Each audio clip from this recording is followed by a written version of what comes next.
till I get my money right.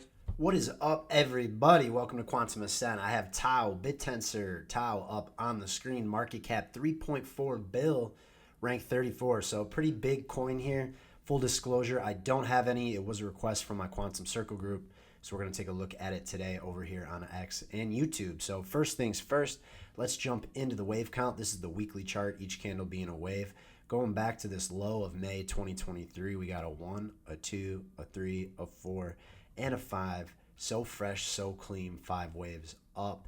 And then after that high coming back in March of 2024, March of last year, you had an A, a B, and a C. This B wave just barely not making it up past that last high, rolls over here into a C wave. So what we want to do now is we want to talk about where is this headed during alt season. We have waves 1, waves 2. As of right now, that 2 bottoms holding. We're waiting on 3, 4, and 5. So the purpose of this video is we're going to find out exactly where we think each of these waves is going to top out. But before I do that, guys, join the Quantum Circle, entries, exits, strategy, emotional and mental clarity, 2 daily macro videos. You can find that link over in my bio. I'm telling you, that's where the real alpha is at. But for the time being, let's jump in here to TAO. First thing I want to do is I want to take a look at this drawdown. We want to make sure we're closing out all these different ranges with the extensions. So I pulled that there, bam, that exceeded a 4236. Don't have to worry about that wave anymore. I pull down here, wave 3 to 4. Sure enough, haven't hit that yet. You can see that extends all the way out here to like $1,000. So I'm going to mark that for the time being because it's still a level of interest. Still have to close out that 3rd to 4th. But you see that how fibs work here. We reacted beautifully at the 2618 there. That's where we got rejected there for our rollover in the A wave. Okay, so keep that in mind there. We can zoom in a little bit. We don't need those lower lows. Next thing I want to do is we're going to take a look at this entire drawdown. Right now in the market, we're looking at full extensions from these highs back here from the Trump pump. Well, that's pretty much at the exact same level, a little bit below where this high came in back here. So that high back there, we're going to draw it down to the bottom of the A wave here, which also, I mean, the C wave here got pretty close to dropping off. What are we doing here? That's supposed to be, oh, that's no liquid wick. All right, that's the A, that's the B, that's the C. This is a liquidity issue. Okay. ABC, like we said, we're working on waves 3, 4, and 5. Where could those go? I see now that this 3rd to 4th wave extension around 1,050, we're only like $100 off from the 1618 here.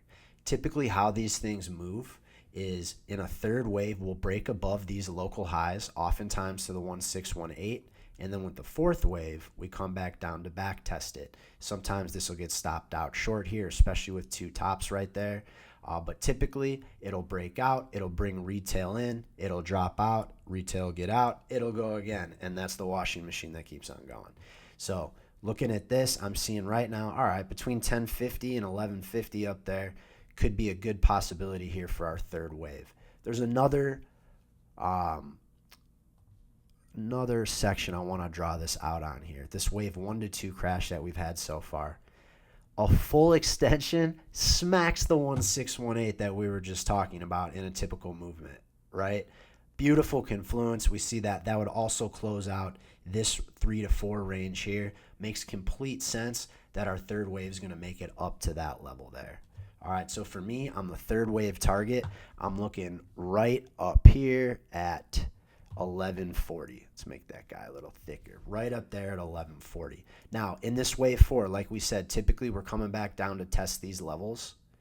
This should be right here since that's the C wave. Typically, we're coming back down to test these levels, and you're looking at like a 35 to 50% drawdown.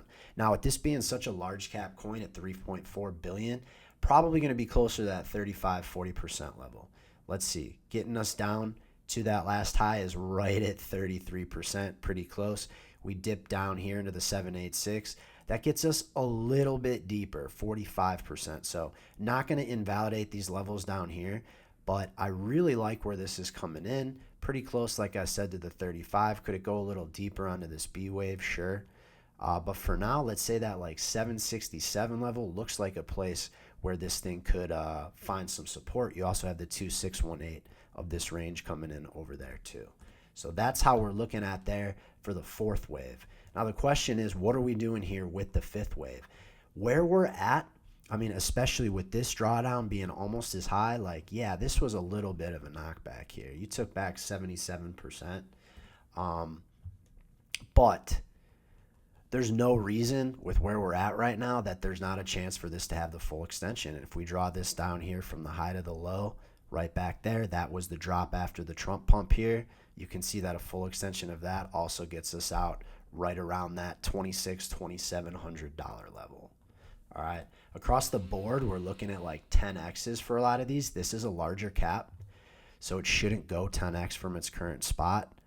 I look at a full extension, 7.8X, right? You could say 8 times 3. We're looking at like 30 billion here for the market cap of TAO. All right. And that would be when the whole cap is up in the trillions. Bitcoin right now, even in the trillions, but there will be rotational moments. This stuff will get its chance because getting up to that third wave right now is only 232%. That's only a 3.3X, right? If we look at the total waves here, first wave, you got 192%. This third wave would be almost 300% or a 4X.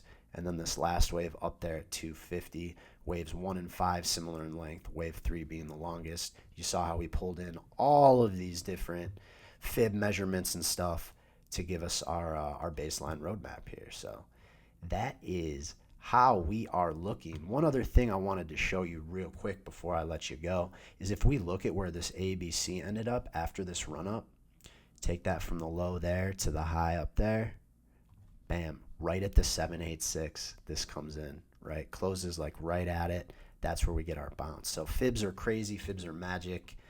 Super important to learn. And if you don't know how to do them, find someone that does, which again is exactly why I created the Quantum Circle. Real-time trades, access to my portfolio, 2 macro videos a day, Discord channel. I teach how to do TA just like me. Link to that in the bio. If not, super appreciative you guys are here. If you could follow, like, repost. I want to get this info out to as many people as I can before it is too late. So hope you guys are having a great Monday. I'll talk to you a little bit later.